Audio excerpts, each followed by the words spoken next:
Tom, kicking off the news, this is a big one. Julian Assange's wife has told the press that pretty much he is being freed from prison in London and will be a free man under a deal in which he's pled guilty to violating an espionage law. Yeah. So we'll see him coming home. Yeah, so he's been on the run for a while now. Like 2006 is when he co-founded WikiLeaks, and I think it was about 2010 when all that footage started getting uploaded on WikiLeaks. Yeah. So he's been on the run for over a decade. I was going to say, it's been a long time. I feel like in my memory as a kid, you just know, periodically throughout the news, you see him, locked away in that room. Yeah. And, traveling around and not able to come back here. So, yes, that is happening. Very interesting as well. A bunch of studies have come out to talk about gambling and the issue of gambling here in Australia. And it's come out to say 1 in 3 bets placed by Aussies last year were made by problem gamblers. Yeah, that's a scary statistic, isn't it? It's coming from a decent survey of 16,000 Australians, where 15.5% of people polled were just problematic gamblers as well. There's a lot going on there. And I guess a big discussion has to be had about advertisements in gambling too and what gets put on TV and things like that. Yeah, absolutely. Remember to gamble responsibly. If you are going to put a bet on, just do it responsibly. Yeah, exactly right. And over in Victoria, some interesting stuff happening with pill and drug testing. Victoria has become the 3rd state to take part in it, and they'll do it for 18 months. So they're following the act of ACT and Queensland to see if this will be beneficial to help particularly young people go to music festivals and things like that. I think it's a really smart idea because you do see so many people going to festivals and they are going to be doing these sort of drugs, and you do see a lot of them end up in the medical tent and stuff. Yep. So with this pill testing, it hopefully will make it a lot safer because at the end of the day, I feel like these people are going to take these pills no matter what. Oh, for sure. And for what I've seen from all the other studies and what the other states are doing, it is quite beneficial and people have come out of it quite all right. So it's good. Moving out is a big thing in somebody's life. Yeah. And it's an even bigger thing, I think, to come back home and see what your room's been changed into. Yeah. And this has happened to our mate. He's moved over to Sydney and travelled over there, doing work over there, and he's been gone a couple of months, not too long, really. Well, he's been gone about 6 months. He left at the start of the year, but he hasn't been back since. Yeah, so it's like it's one thing to come back to your home when you haven't even moved state. But when you moved interstate, you're not going to be traveling back all that often. Yeah, so, exactly right. Plane prices as well, doing flights can be a bit pricey, so it's pretty far and few between. He's only just come back now. Yeah, so it's been about 6 months, and we saw him on the weekend, and we were having a chat to him, and he was telling us that about a month or 2 after he left, his parents jumped the gun a bit. Didn't even ask him if he was enjoying his job or his time over in Sydney. They jumped the gun and they converted his bedroom. Yeah, so this is the primal fear of a kid who's moved out of home to come back. Where's my Buzz Lightyear poster? And see everything rearranged. You better not have ripped it. Yeah. So, there's so many different things where he's come back and he's like, where's this? Where's this? I can't see this. What the hell has happened? Because, I guess you grow up with your bedroom being a staple as you grow up in your parents' house. To come back and see everything a little bit different and to be transformed into a completely different room was completely shocking to him. Yeah. So they've converted it into a second living room. So nothing that he knew was still there. It's not the worst conversion. There's like a nice couch in there and stuff. So he basically just got to hang out in his room without a bed. It's not the most disrespectful because, at least there's a couch that you can chill on. It's not like, oh, dad's turned it into a pool room or... man cave. Yeah, exactly right. There's just like empty beer cans where you used to have your bed. Outline the bed with beer cans. It's like a shrine. Yeah. But it's not the worst one, but I'm sure there are some pretty crazy conversions of what parents have, jumped the gun and thought, they've moved out, I'll change it into something else. Look, we're going to open up the text line here. What was your bedroom converted into after you moved out? We did go to the text line. We've gone to the calls as well. We'll get to them in a sec. But someone has texted in saying, my mum made my bedroom into a sewing room. She never sewed. from Blake. Blake, that's rough, mate. Yeah. I wonder if she started sewing. Maybe that's the kick in the right direction she needed. Sure, but that would be the ultimate slap in the face, wouldn't it? Yeah. Start a room based on a hobby that you never start. Oh, yeah, my pottery room. Yeah, I'll get around to it. I've seen Ghost a few times. Hey, let's head over to Kingswood. We got Eddie on the line. G'day, Eddie. How are you? Yeah, good, thanks, boys. How you going? Really good. Very well. Now, mate, what was the bedroom converted into? So a few years ago, Mum was doing a few renovations, and the whole living room and kitchen just got completely ripped up. Wow. My bedroom got turned into the makeshift kitchen, which consisted of a fridge and toaster and coffee machine. So, yeah, I had to sleep on a single foam mattress under the pool table. Under the pool table. Hey, was your bedroom carpeted? Was the fridge just on a carpet? Yeah, no, it wasn't a carpet. It was on floorboards with a okay. carpet in it, like a mat. Eddie, obviously this is an unfortunate turn of events. You had to sleep under a pool table. How was that experience? Oh, man, I'd sit up in the middle of the night, hit my head a few times just from, the nightmares and things. Yeah, try not to have any nightmares. Took a year off the horror movies. That's right. Good on you, Eddie. Hey, Chris in Salisbury East, tell us, what did the room get converted into? Go on, lads. Yeah, good, mate. And yourself, Chris? Good to hear from you. Yes.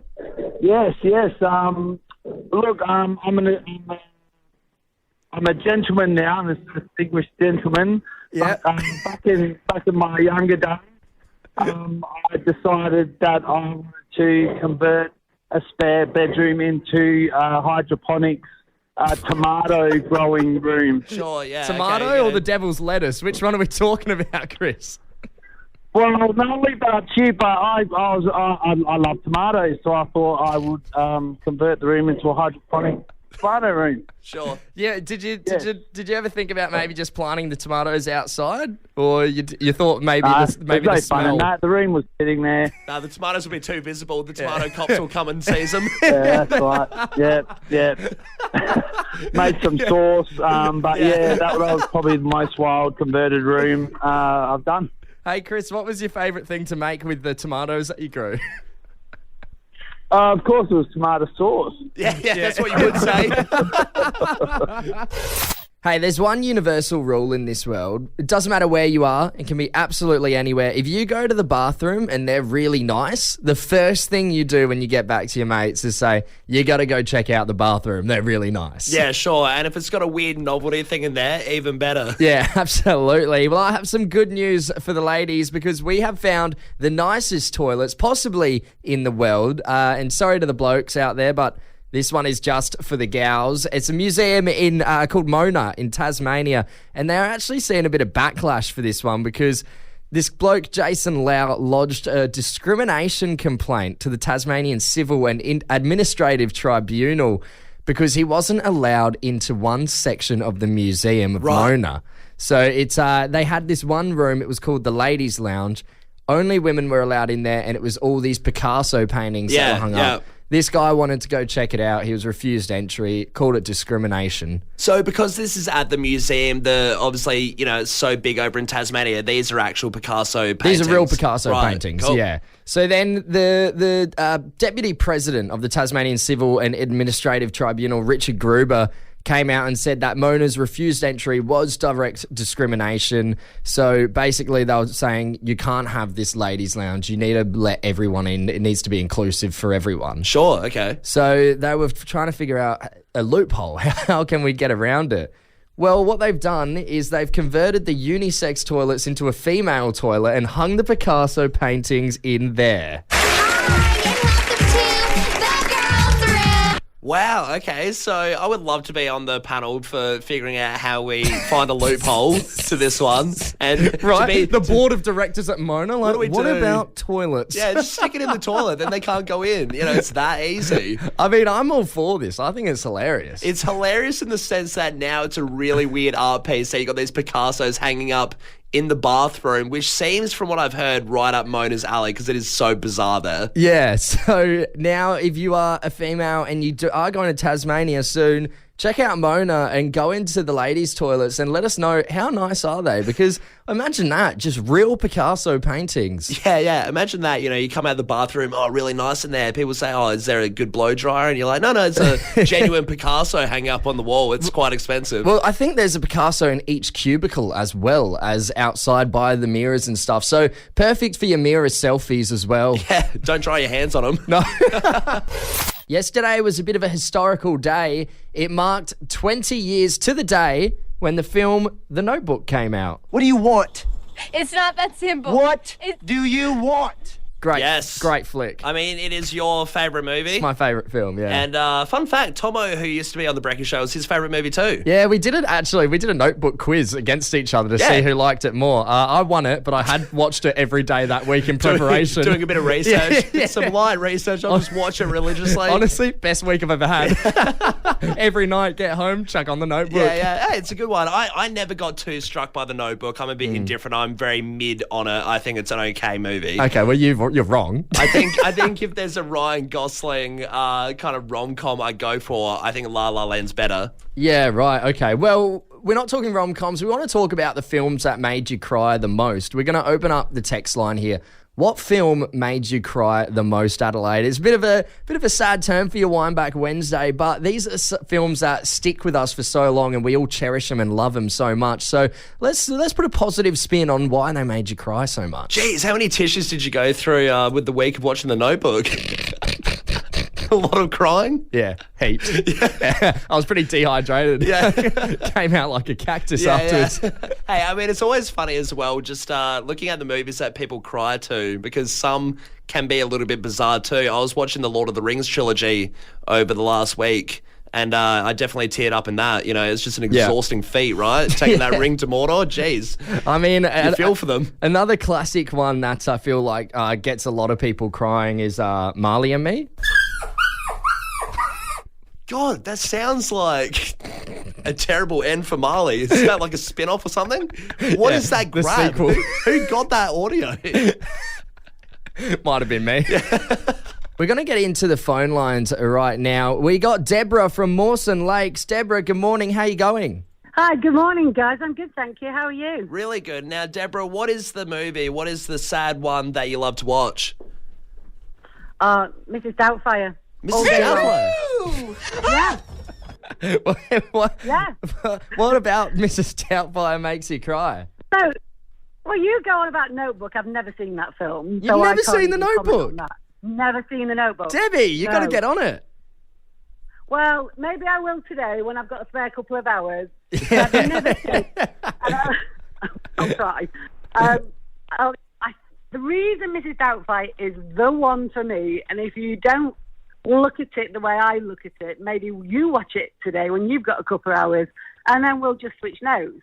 Cool, yeah. I mean, Deborah, I think it's funny because Mrs. Doubtfire in my head, I don't remember anything sad. I just remember having the pie on her face and, running around all crazy. So, yeah, I have to rewatch it to see the sad bits.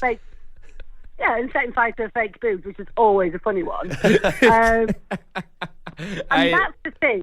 It's funny all the way through, right at the end, because there's a lot of resignation with sort of in between bits where families are separating, etc., etc. Cool. There you go. All right. Mrs. Doubtfire. We'll give it a go, Deb. Thanks for calling up. We're going to go to my Pongo. We got Peter on the line. Peter, g'day. How are you?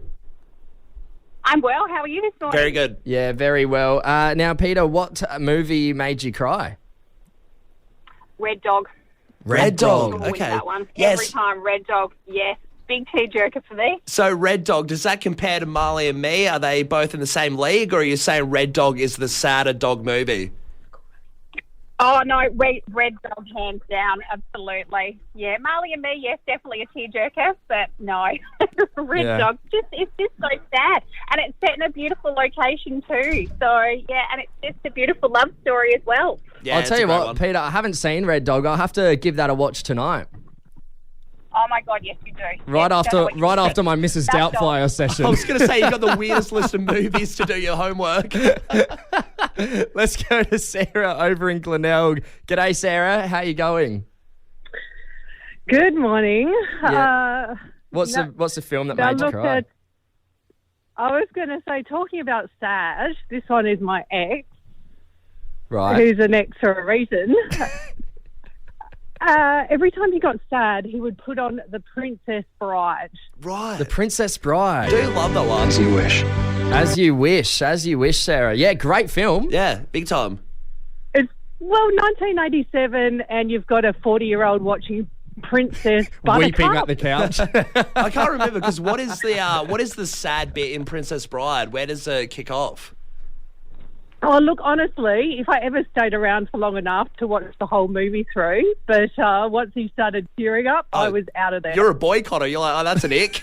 He's crying at Princess Bride again. I've got to get out. I was like, can we just put on Pulp Fiction? This is ridiculous. Yeah, good stuff. Hey, good on you, Sarah. Thanks for getting involved. Let's go to Shannon over in Fairview Park. Shannon, what movie made you cry the most?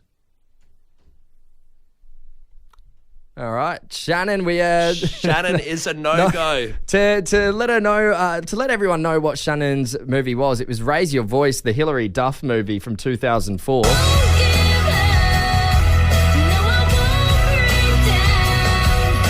Have not seen that one. No, Let's go can't say I to have Cara. either. Let's go to Cara in Glenelg North. Tell us. I think this one's a classic. Everyone would love. All right, it appears we are having some issues. There's too many people calling up right now. Our phone system has actually crashed. How's our phone? I don't think the phone system has ever crashed, but it's crashing on the saddest movies bit. Yeah, this is a pretty sad way to end the break, isn't it? Hey, I'll tell you what. The answer was up. I mean, it is a sad one. It's very sad. Plenty more sad movies coming through. Thanks to everyone texting through. Unfortunately, too many of you got involved here. Hey, lots of tissues needed. Gonna have to go rewire some things. We got to chat about sport because the Cricket T20 World Cup is well and truly underway. And unfortunately, Australia did not go too well this year in the T20 World Cup. And we were really relying on yesterday's game. It was Afghanistan versus Bangladesh. And we needed Bangladesh to win to make it to the semi-final. Yep. Unfortunately, Afghanistan ended up winning by 8 runs due to DLS, which is when the weather intervenes and they've got to stop the game early because the weather just got so bad. Right. So what happened, though, is there's a lot of controversy surrounding this game from yesterday, and a lot of people are saying Afghanistan has cheated. So what's happened is the rain was starting to come down, right? And you can see the Afghanistan coach. He's on the sidelines being like, slow it down, boys. Just slow it down. Rain's coming down. Let's see if we can just get this Just to hold DLS. it. Yeah, okay. Because otherwise Bangladesh would have probably ended up winning. I mean, dicey move as well with all the cameras around. Like, he's obviously not doing a rain dance. Yeah. He's trying to stop the rain. He's trying to say, let's slow it. You can really tell visibly in the video he's doing that. Yeah, they were hoping for the rain to really come down so the game would end quickly. So they're trying to get this game slowed down.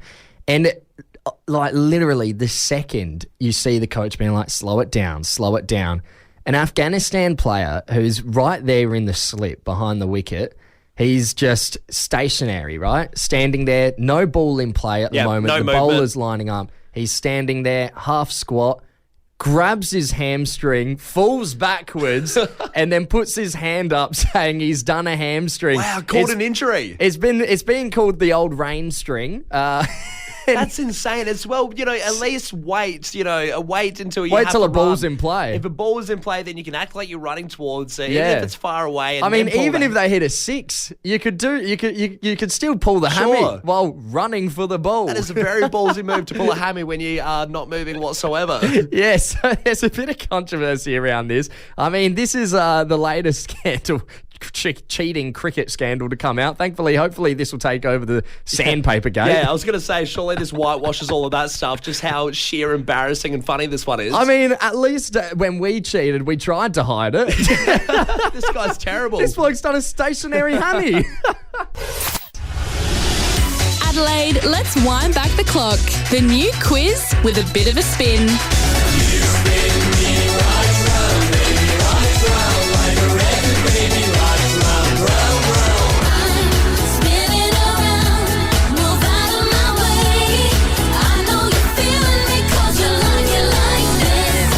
Wheelie Windback Wednesday, sponsored by Jack's Tyres and Auto, Edwardstown and Gillies Plains on Fresh 92.7. That's it, Callum. You put it perfectly. We're putting a spin on this Wheelie Windback Wednesday where you can go into the draw to win a set of hand-cooked tyres up to $1,200 in value thanks to the legends down at Jack's Tyres and Auto. All you got to do is text in on 0428 927 927 the word Jack's. That is spelt J-A-X. And we might be giving you a call back to go into the draw to win this amazing prize. Yes, we know how expensive everything is right now, and tyres can definitely be one of them. So to help you out, up to $1,200 is pretty great, and the easiest way to do it as well, just answer a few questions in our trivia. We'll spin the wheel, give you the decade, and you've got the rain from there. I mean, we'll see what happens. Some people hit and miss. We'll see how we go today. Well, let's find out. All you got to do is answer 3 questions and you go in the draw. Can John from St. Mary's do it? John, how you going, mate? You feeling lucky?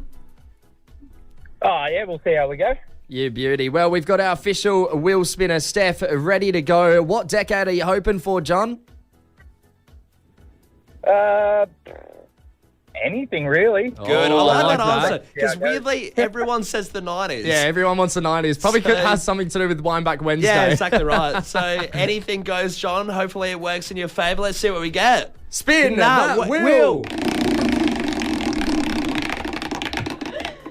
Ooh. What have we got, Steph? We've got 2020s. The 2020s. John, are you ready? 2020. All right, John, let's start it off. In 2022, what online language model known for its ability to generate human-like text based on input prompts was made available for public use? ChatGPT. Exactly right. He's done it. He's gone and done it. Second question, John. Which French DJ released I'm Good Blue, a song that sampled Eiffel 65's Blue Dubba D with BB Rexa in August 2022? Oh. Big DJ. Yeah, nah, that's not me. Really? Nah, the DJ off. Massive fresh artist. Do you want to take a stab in the dark to say any big DJ you might know? No, I don't want to go sounding like an idiot. Don't want to play the John, risk. Fair enough. I like that answer. Hey, stay on the line. We might come back to you in case Kyla from Paradise can't get it. Kyla, good morning. Do you know the answer? What French DJ? Yeah, good. What French DJ released I'm Good Blue sampling Eiffel 65's Blue Dubba D in August 2022? No, I've got no idea. Ooh, all right, we're going to give you the same treatment. Can you give us a DJ? Just any big DJ that you love or you know? No. All right. Ooh, all right. Kyla, we'll give you one last hint. Another big song of theirs is Titanium. No, we're going to have to buzz go you back out. to John. All right. Back to John. John, did you get that last hint? Do you know who it could be? Yeah. Is it David Guetta? You got it. He's got it. He's back on. One more, John. Just one more. And you're in the draw for this awesome tyre package. What is the most viewed video on YouTube? Oh, jeez. Think annoying kids song. Baby Shark? He's done it! John, With 14.1 billion views, Baby Shark is a winner. John, you're going in the draw to win a set of hand-cooked tyres up to $1,200 in value thanks to Jack's Tyres and Auto. Fantastic. Thanks for that, guys. Cheers, Sometimes John. it pays out to have a 3-year-old. I thought you were slipping away there, but you've crawled in. Deodorant being sprayed? Fireworks? A leaf blower? Guess the sound that's coming from the boot of the car in Secret Booty with Tom and Callum on Fresh 92.7. Sponsored by Rent Buy It. When the bank says no to a car loan, give Rent Buy It a go. We can't wait for this. Like we've said before, we feel it in our bones. There's something in the weather. There's something in the vibe. Today has to be the day, Tom, that $1,000 gets given away thanks to Secret Booty. Yes, all thanks to the legends down at Rent Buy It. They have given us this $1,000 cold hard cash to give away if you can guess the sound coming from the boot of our car. Let's hear it one last time. Let's find out what's in the Secret Booty.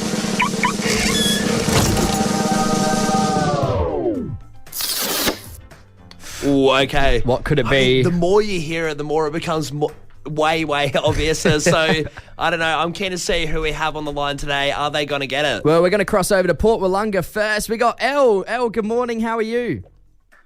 Good morning, boys. How are we? Really good. Very well. Now, Elle, $1,000. What does that mean for you? Oh, it'd be pretty awesome. I've got an upcoming trip and it would contribute beautifully. Cool. Where's the trip to? It's off to Europe. Oh, very nice. Ooh, beauty. $1,000 would go a very long way, though.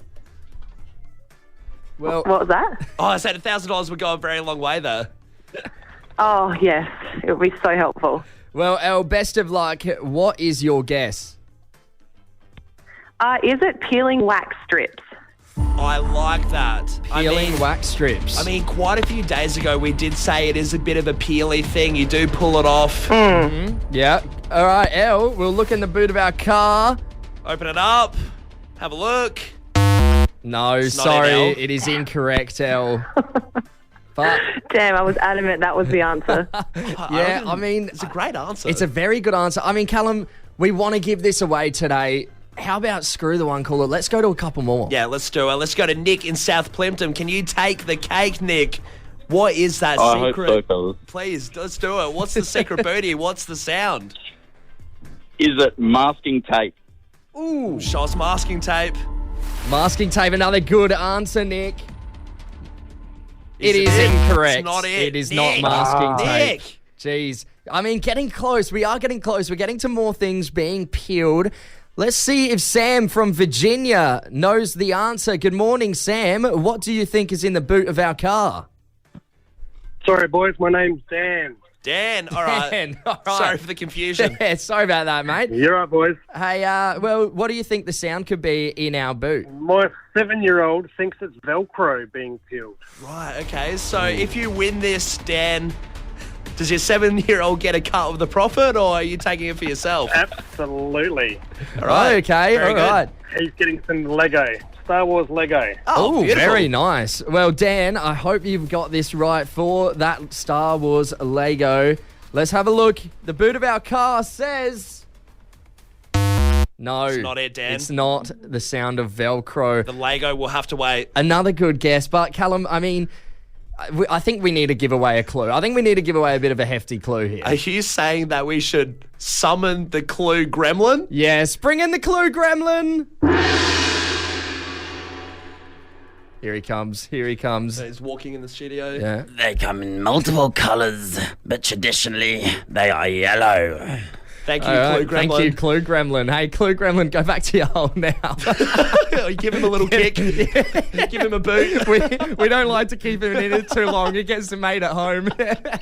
There you go. It comes in multiple colours, but traditionally yellow. We know it's a peeling thing. I feel like tomorrow it's definitely going to go off. Yeah, go for it. I mean, you probably see it around your office. You're probably looking at one now, to be honest. Yeah, you and Tom and Callum. Secret Booty returns tomorrow. It needs to go off tomorrow. We're going to start it at 8 o'clock and we're going to go till 10 o'clock if we have to. Let's do it.